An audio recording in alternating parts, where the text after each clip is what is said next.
Well, we all, I think it is safe to say, admire those people who sacrifice themselves for others. This is a staple in movies and stories. And amazingly, we have true stories of great heroism where people sacrifice themselves for the good of others. About 25 years ago, this movie was made. It is called To End All Wars. Has anybody seen it? Didn't make much of an impact. Yes, Jeff Frost, you get an A for the day. So this movie came out about 25 years ago. It is about a World War II Japanese prison camp, the same group of prisoners featured in the movie The Bridge Over the River Kwai. You might recall that from the old days.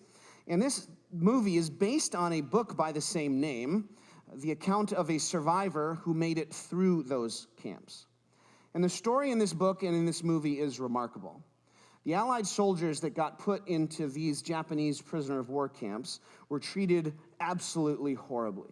Tortured, murdered, beaten, starved, worked to death, horrible conditions. And as a survivor, Ernest Gordon tells a story. He says, at first, the horrible conditions made our prisoners, these Allied soldiers, like animals. Everybody turned on each other. It was survival of the fittest. They would scramble for food. They would steal from each other and undercut each other. They were reduced to the level of animals under the horrible oppression they experienced.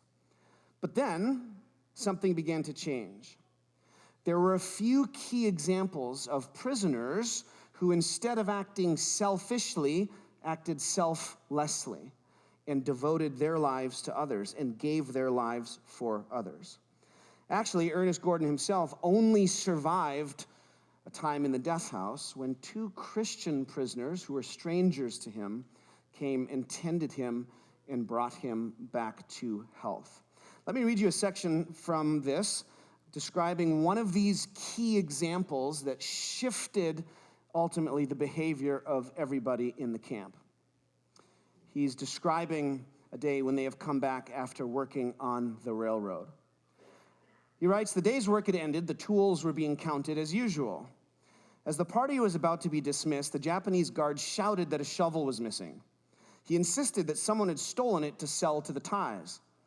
Striding up and down before the men, he ranted and denounced them for their wickedness, and most unforgivable of all, their ingratitude to the emperor. As he raved, he worked himself up into a paranoid fury. Screaming in broken English, he demanded that the guilty one step forward to take his punishment. No one moved. The guard's rage reached new heights of violence. All die! All die! He shrieked. To show that he meant what he said, he cocked his rifle, put it to his shoulder, and looked down the sights, ready to fire at the first man at the end of them. At that moment, a Scottish soldier stepped forward, stood stiffly to attention, and said calmly, I did it. The guard unleashed all his whipped-up hate. He kicked the helpless prisoner and beat him with his fists. Still, the soldier stood rigidly to attention with the blood streaming down his face. His silence goaded the guard to an excess of rage. Seizing the rifle by the barrel, he lifted it high over his head and with a final howl brought it down on the skull of the Scottish soldier, who sank limply to the ground and did not move. Although it was perfectly clear that he was dead, the guard continued to beat him and stopped only when he was exhausted. The men of the work detail picked up their comrade's body, shouldered their tools, and marched back to camp. When the tools were counted again in the guardhouse, no shovel was missing. So he writes, the examples set by such men shone like beacons. And these examples of selflessness, of particular soldiers in the camp sacrificing themselves for others, gradually changed the perspective and opinions and the conduct of all in those camps. So they began reading their Bibles. They began putting into practice love of enemies, laying down their life for others. And this changed the entire trajectory of their experience. It led to the saving of countless lives. And this was done by that man and some of the others in explicit imitation of the example of Christ. And it was the example of Christ that the soldiers appealed to guide and direct them down this path. They became inspired by Jesus, who went to the cross and sacrificed himself for them, and this became the pattern of their conduct and example.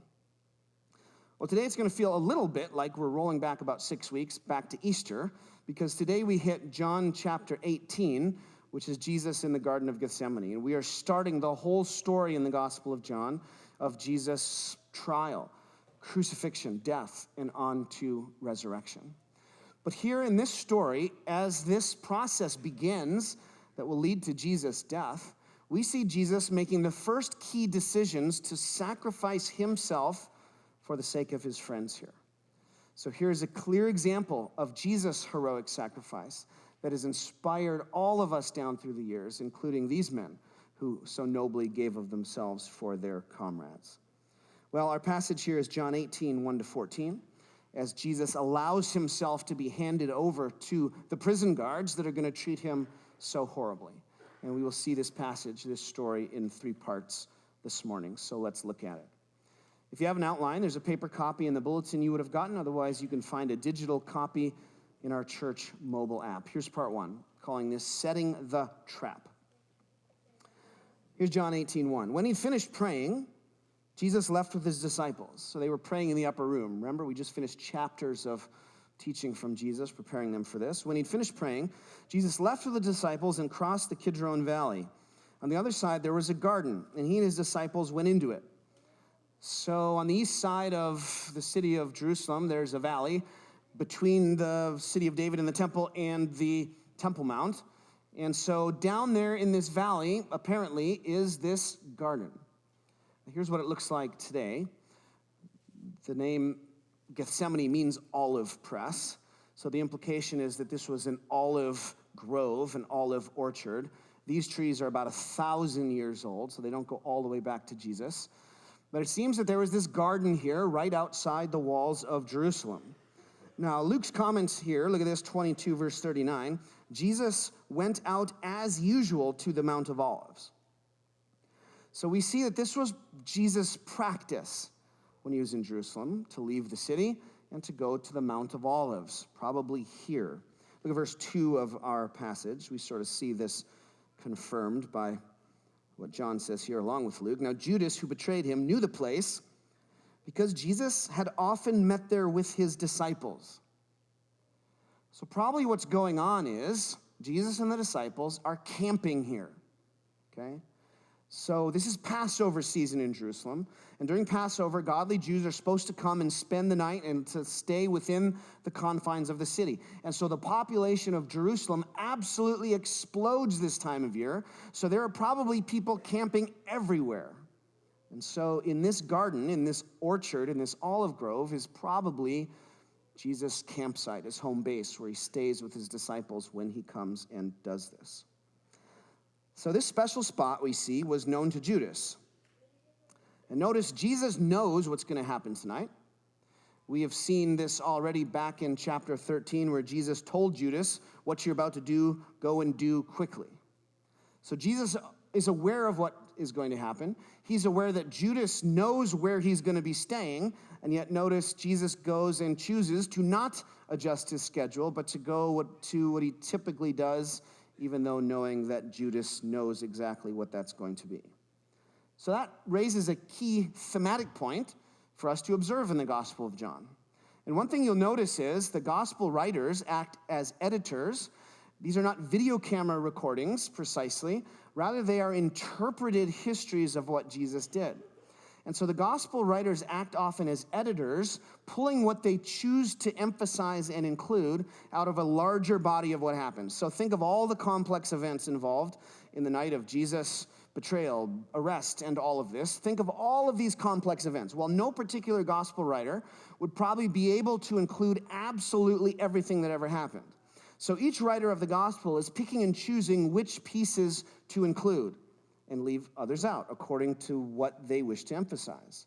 So we get bits and pieces from different authors. For example, it's only John's Gospel that tells us that this was a garden. It's only Mark and Matthew, I think, that give us the name Gethsemane. Remember, the Gospel of John does not include the celebration of the Lord's Supper that Jesus does the night before he dies. Instead, John includes the foot washing. So what sometimes happens is, if you look at the different Gospels, sometimes it looks contradictory. You'd be like, well, this happened here, and it didn't happen here. Well, part of the explanation for that is, out of this complex event of everything that happened, each gospel writer is taking out particular pieces. And if we look at those particular tellings and put them next to each other, sometimes that can look contradictory, but it's really not, because we're just seeing individual pieces out of a larger and more complex set of events. So, the key theme that John, in his telling of this story, clearly emphasizes and chooses to emphasize is that Jesus is in charge of the night's events. Over and over, we see John highlighting that Jesus knows exactly what's going to happen, and in fact, it's Jesus' sovereignty and control of the situation that is driving the events forward. So back in 13, he tells Judas, go. Whatever you're going to do quickly. We see Jesus, as it were, dispatching him. And here we see Jesus choosing to go to the normal place where he always goes, even though he knows this will make him vulnerable to betrayal and being found by Judas. There's no attempt here on Jesus' part to escape and go somewhere else. He goes exactly where the enemy knows he's going to be. Now, I really like playing Capture the Flag. And in Capture the Flag, you're in danger if you cross the center line into enemy territory. So typically the wise thing to do is you want to run across the enemy's line on one side or something where they're not going to see you, right? You want to get your best chance to get to the flag. But there have been occasions when I have played Capture the Flag where I've chosen to blatantly, right in the open, stroll right across the center line and allow myself to get captured. Why? Well, I sometimes actually run screaming right at them in the middle. Why? Well, probably to distract from something else that's going on here or there. So back in August, my family and I, we went to Lower Michigan, and we were part of a camp for college students, young adults, and they had a brilliant, 3-hour game of Capture the Flag that night with 150 players, okay? It was remarkable. It was great. Out of all those 150 players, they tracked this. Out of 150 players, guess which player got captured and went to jail the most number of times? Me. They timed me. I'd sit there for 5 minutes. I'd get released, go back to the line, turn around, and go again. Why? I sought glory and victory, and I obtained both. Well, we see Jesus here, he's not hiding, he's not fainting. He is running the show, and he allows himself to go right where he knows Judas will find him, because he is executing his plan. Look at verse 3. So, Judas came to the garden. Now, we said the gospel writers are selective. Yeah. What has John chosen to omit here in his telling of the story? What has been skipped over?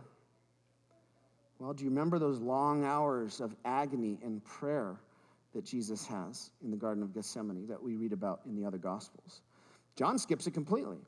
Now, some people have criticized John on this and say, well, John is trying to hide the fact that Jesus was troubled when he faced his death. He wanted to portray Jesus as so godlike that it would be disturbing for John to see Jesus struggling and agonizing about the upcoming death. But no, that is not the case. Look at a couple examples of where John acknowledges this. This is back at the key transitional chapter 12, verse 27. Jesus says here, look, now my soul is troubled. And what shall I say? Father, save me from this hour? No, it was for this very reason I came to this hour. Father, glorify your name.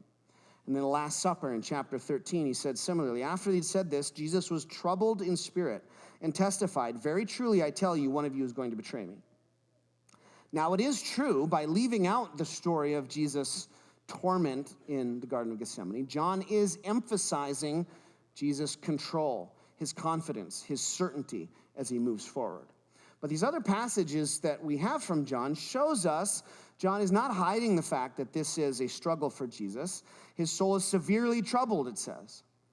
Rather, John is emphasizing that frame of mind that Jesus ended up in after that time of prayer, because we see that very clearly. Look, for example, this is Mark's Gospel, chapter 14. This is after that time of agonizing prayer portrayed in Mark, for example. Look at verse 41. Returning the third time, he said to them, are you still sleeping and resting? Enough. The hour has come. Look, the Son of Man is delivered into the hands of sinners. Rise, let us go. Here comes my betrayer. So John and Mark have Jesus ending up in the same place.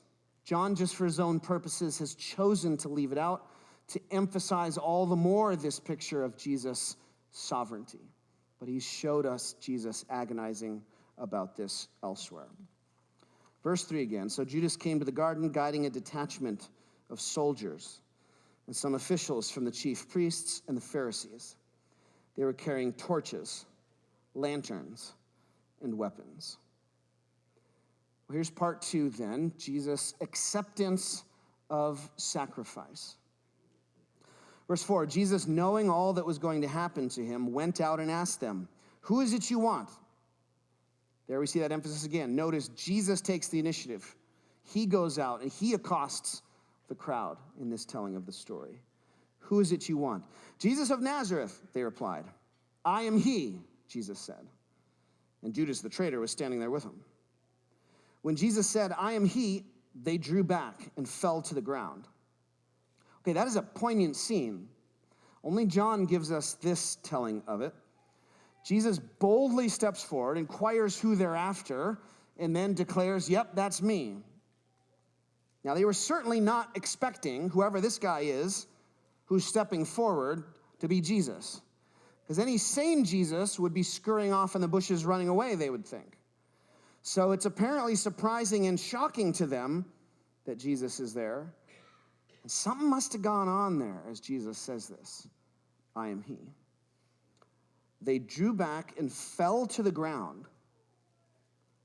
There was something about his presence there, something about that statement that literally knocked them flat. Well, there's more to Jesus' statement here than meets the eye. So our translation, the NIV, is good. They translate this, "I am he." That's right, that's fine, that's good, that's correct. However, what Jesus says in Greek here is literally 2 words, "I am." So this has a kind of significant double meaning for us. Yes, it means I am he, but when Jesus simply says, "I am," what he's doing is echoing the name of God as revealed to Moses back in Exodus 3:14, the sacred name Yahweh. Look at this to Moses, verse 14. God said to Moses, "I am who I am. This is what you are to say to the Israelites. I am has sent you to me." That is a revelation of deity.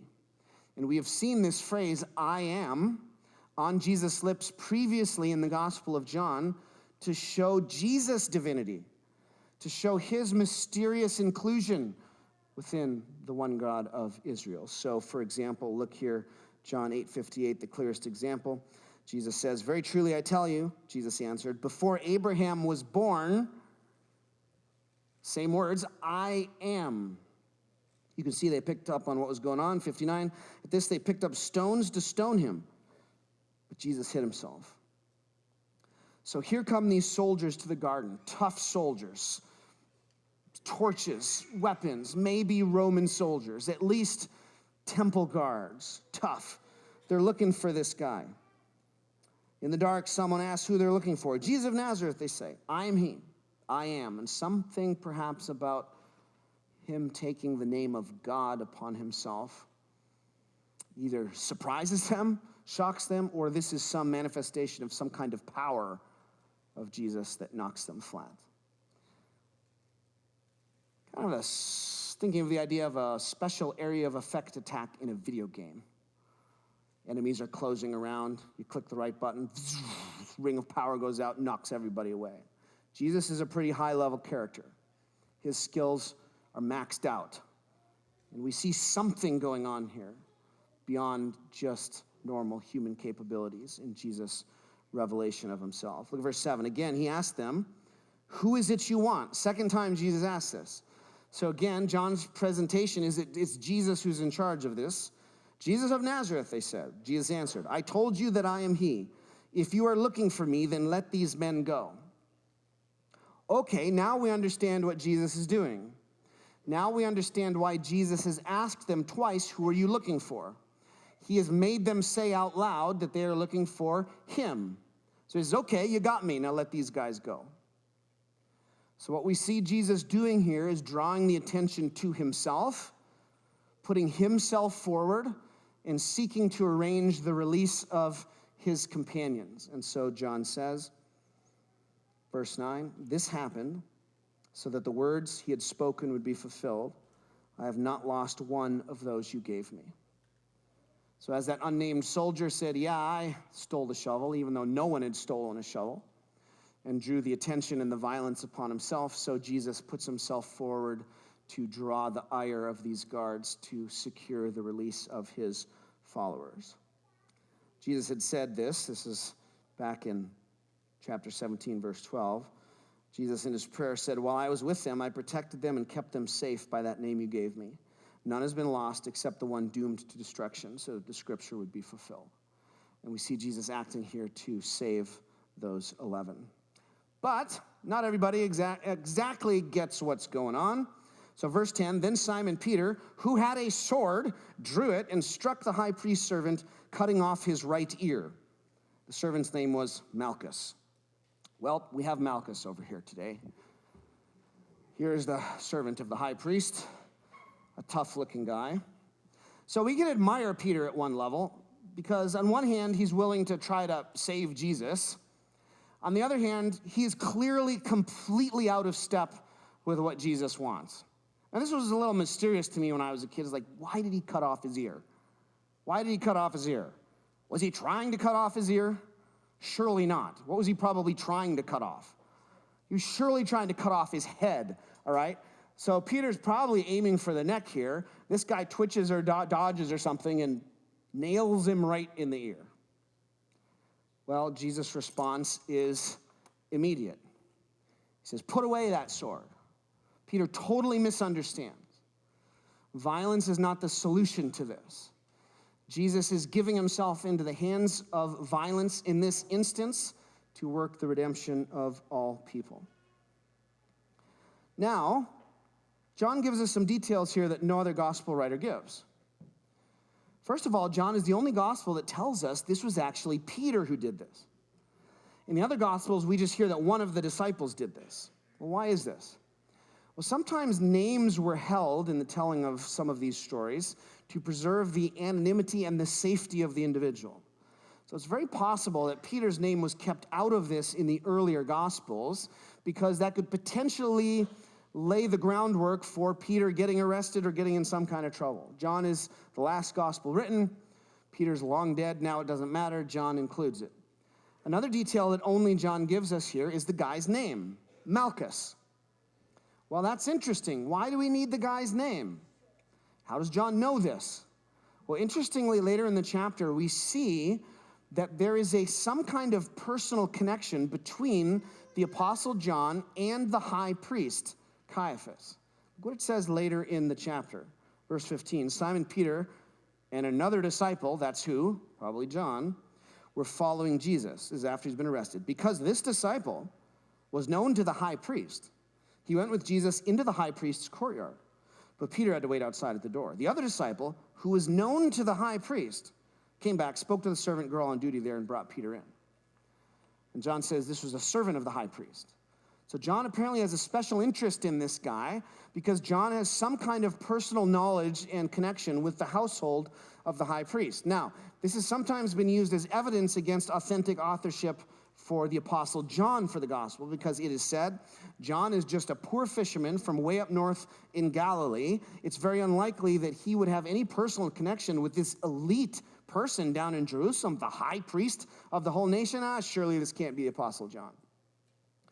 Well, it may be that the Apostle John was not the poor fisherman that we often imagine him to be. So a fishing business could be very lucrative. You could make a lot of money fishing. And in fact, in Jerusalem, there was a whole gate called the Fish Gate by a fish market where fish was imported into the city, caught, among other places, from the Sea of Galilee. So it's very possible that John was not so poor and actually was running a significant import business into the city of Jerusalem, and those connections and those wealth could have allowed him to actually mingle with some of the elite in Jerusalem. So we don't need to take this as evidence that this is not really the Apostle John writing. Anyway, look at Jesus' rebuke of Peter. Put your sword away. Shall I not drink the cup the Father has given me? So Jesus absolutely rejects the use of violence to save him from this. he is giving himself into the hands of the Father. He is giving himself into the hands of these evildoers to accomplish something that Peter does not understand. Notice the language of the cup. Here's a verbal tie to the prayer we hear in Gethsemane from the other authors. It's Mark 14. Going a little further, he fell to the ground, prayed that if possible, the cup might pass from him. Abba, Father, he said, everything is possible for you. Take this cup from me. Yet not what I will, but what you will. We see Jesus resolved to take this cup, to accept this fate of unjust betrayal, corrupt justice, and death. And here, in this part of the story, we see Jesus putting himself forward as the sacrifice to save the lives of his 11 followers of here. In this example of Jesus, the Son of God, divine himself, surrendering and submitting to human evil, has long been recognized as a key part of the Christian answer to the problem of pain, suffering, and evil. God does not stay aloof and separate from human suffering, but chose to work redemption for us in such a way that he came into our human suffering and experienced it. This was not lost on the Allied prisoners of war that Gordon writes about. Listen to what he says about this, the reflection on suffering from a man who suffered probably as much as anyone can. It says, nearly all of our patients were young. He's talking about helping people in the sick house, the hospital, aka the death house. Some of them were dying. I had reason then to be thankful for the eternal truths we had found during our meetings in the bamboo grove. They'd made a little church in a bamboo grove. For again and again, my charges brought me face to face with the great problems of human experience. Nearly all of their queries were concealed forms of the big one. How do I face death? Can death be overcome? Reason had no more to say on this subject than there's nothing to life beyond the fact that we're born, we suffer, and we die. Most of us were accustomed to such an answer, for it had been stamped indelibly on our subconscious minds by the many conditioning processes of the 20th century. This may have sufficed for normal living, but for men dying away from home in a jungle prison camp, it was not enough. When an acceptable answer was demanded of me, I had to go beyond reason. I had to go to faith. If I had learned to trust Jesus at all, I had to trust him here. Reason said, we live to die. Jesus said, I am the resurrection and the life. In the light of our new understanding, the crucifixion was seen as being completely relevant to our situation.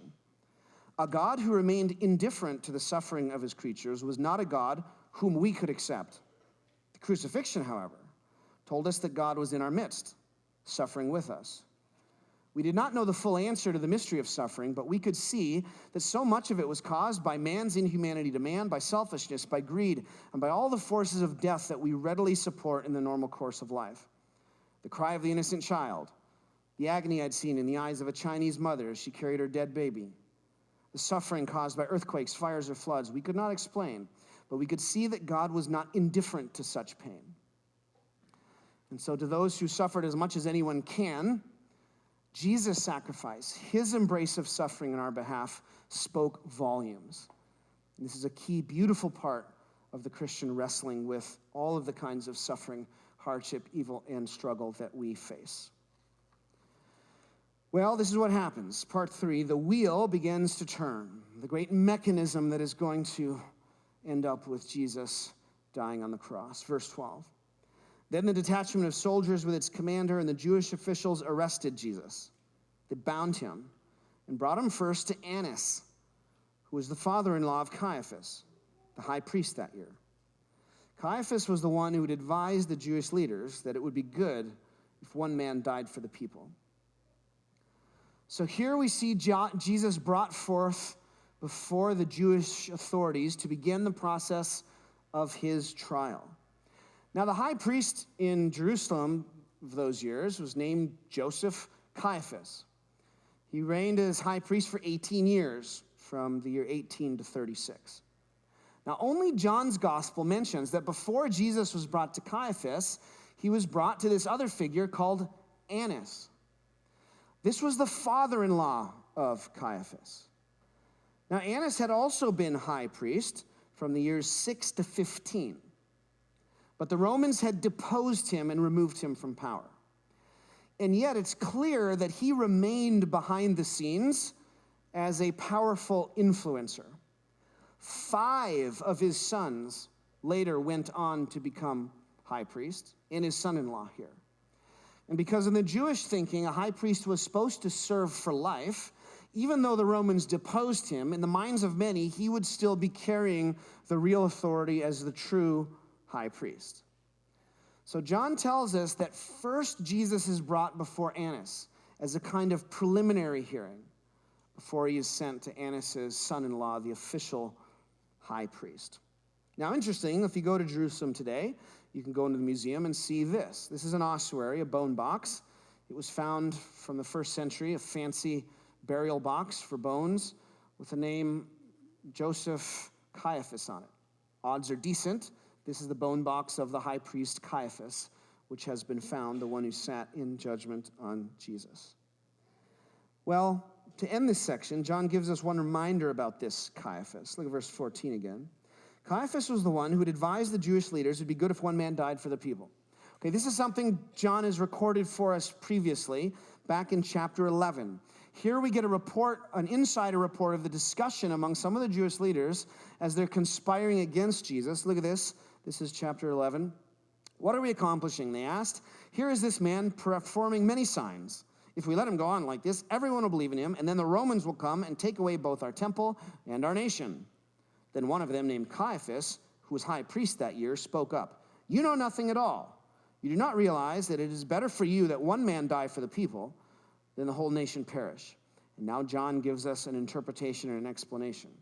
He did not say this on his own, but as high priest that year, he prophesied that Jesus would die for the Jewish nation. And not only for that nation, but also for the scattered children of God, to bring them together and make them one. So from that day on, they plotted to take his life. So what Caiaphas says, John reads with a kind of double meaning, as he often does in the Gospel of John. So Caiaphas says, guys, it's better if one guy dies for the people. Caiaphas means, let's kill him, let's take him out of the picture, let's just silence him, and that'll allow our nation to survive. But John reads that in a different way, and he realizes this is an unwitting prophecy from the high priest. Jesus is going to die for the nation, but he's going to save the nation in a whole different way than Caiaphas is thinking. And so behind all this, we see God conspiring to bring about his purposes through the freely chosen acts of the wicked and the evil.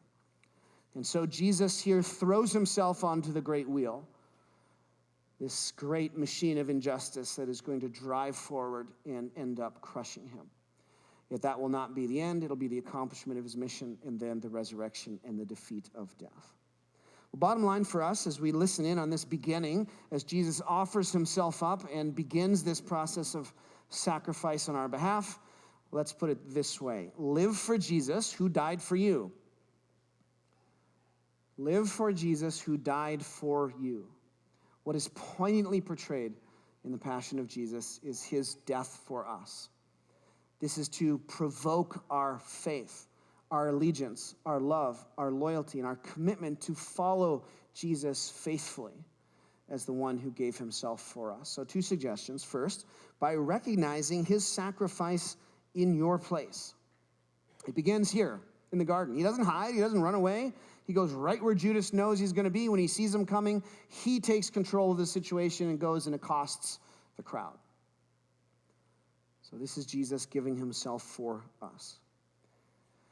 And POWs in this camp, they were moved by these examples of sacrifice. They were rumored and repeated, and they got everybody to think. And they shifted the conduct of the entire camp. Second, by living for him his way, not your way. Peter thought when he drew the sword, yeah, I'm going to live for Jesus. I'm going to die for Jesus right now. Let's go. Okay, but that was not Jesus' way.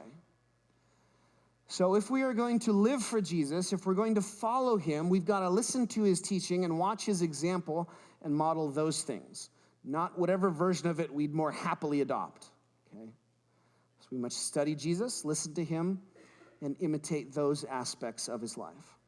Gordon observes that a great number, majority even, of the survivors that came out of those camps went on in life to go into careers of service and help for others. So imprinted on them became the importance of serving one another, loving one another, helping one another, that they were shocked when they came back to normal life and saw the indifference with which normal people moved and lived without regard for one another. So many of them went into ministry as pastors, Christian leaders, people in the medical world, because they had been stamped with this example of these prisoners, then the example of Jesus, and then the example of what really mattered in life as they lived this out together. And amazingly, these guys, towards the end of the book, they say, as they meet together, they say, you know what? We wouldn't trade it for anything. If I could go back, I would not change what happened, because so important were the lessons that we learned about sacrifice and love and true fellowship and true connection. Well, today we see Jesus embracing sacrifice, stepping into the turning mechanism which is going to lead to his death. He does it eyes wide open, knows exactly what's going to happen, and in John's emphasis, Jesus is the one in control. He's the sovereign one here. He's the one that approaches the guards. He's the one who initiates and arranges to protect even the lives of his 11 who flee into the night. Well, that example of Jesus, this is what Ernest Gordon and the other Christian prisoners, and then in the end, the whole camp did.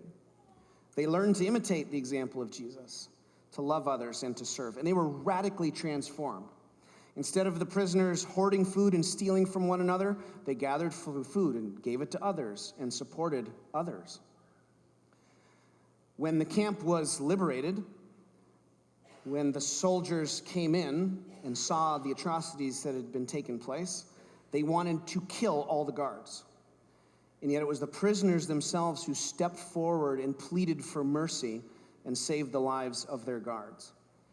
Before that, towards the end of the war, train loads of wounded and dying Japanese soldiers were brought to the camp. The Japanese guards and soldiers refused to help them, but the prisoners went and washed their wounds and took care of them. All of these amazing examples. Well, Ernest found out after the fact that his friend, Dusty Miller, one of the two Christian strangers to him at first, who had come into the sick house and saved his life, one of the clearest shining examples of Christ, had attracted in the end at a different camp the wrath of the chief guard because of his goodness and his clear Christian faith. And so the deranged guard, he found out later, crucified him in imitation of the God he served. Gordon writes this towards the end of his story when he heard this news. Dusty, dead? Dusty, the man of deep faith and warm heart, the man who was incapable of a mean act, even against a brutal tormentor? His goodness, it is true, had been recognized, not in sympathy, however, but in hate. Condemned by such radiant goodness, the officer must have gone berserk. There on that tree, like his master, he died, so far from his homeland, so far from everyone, yet so near to God. I moved off to a corner of the camp that I might bear my grief alone. Tears clouded my eyes. The surroundings misted so that nothing was clear anymore. There was only the reality of suffering, disappointment, and sorrow. As I sat with my back resting against the prison fence, I could see once again the light that had challenged the darkness in the valley of the shadow, light that had been reflected from gentle faces. I could see Dusty kneeling before me, a rag in his hand, a basin in front of him as he cleaned my ulcers, his smiling face uplifted. I could see Dinty Moore donating the gift of his quick wit and kindly humor as he performed some menial task. I could see Dodger Green as he talked eagerly and wistfully, inquiring about the truth he was beginning to apprehend. I could see Ian Caruthers remembering the days of his boyhood and the yachts that sailed the Clyde. I could see the young lad holding my hand and asking, "It's all right, isn't it, sir?" The words of St. Paul came to me. For God, who commanded the light to shine out of the darkness, has shined in our hearts to give the light of the knowledge of God in the face of Jesus Christ. I could see so many faces shining with God's light. It was that light which helped me to see in my own darkness. It's a great book. I recommend it to you. The movie is fantastic as well. And happily, the entire movie is now for free on YouTube. So I've put a link on there. Just be warned, it is rated R. It is not for the faint of heart.